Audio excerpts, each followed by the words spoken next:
Em van empresonar per la llei de perillositat social. Em violaren.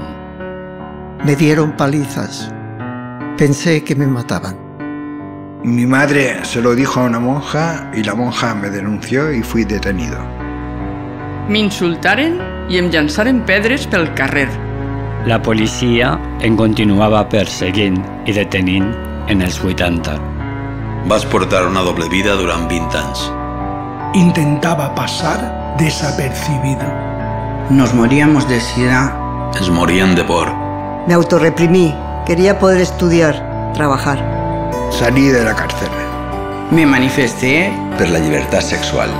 Me atreví a decir a mi familia que no éramos solo amigas. Hicimos frente a la pandemia. Em vaig anar a viure amb el meu nòvio. Conseguí formar una familia.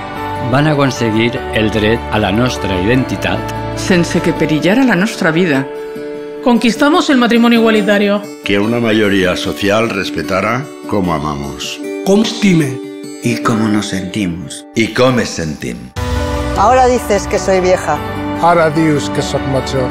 Que ya no tengo proyectos. Igual eres tú. Que me deja fuera de ellos. Que estoy pasada de moda. Igual no eres tan moderna como te crees. Que ja no tinc desitjos.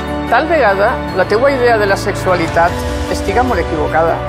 Que si necesito cures, tendré que tornar al armario. No sabes lo que tuve que luchar para estar donde estoy. Para que tú estés hoy donde estás. Si eres de los que piensan que por ser como soy debería aislarme, Te equivoques. Tú sí que estás para que te encierren.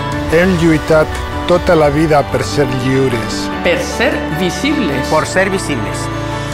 No ens faces tornar a l'armari. Trenca l'armari. Trenca el armario. Trenca l'armari.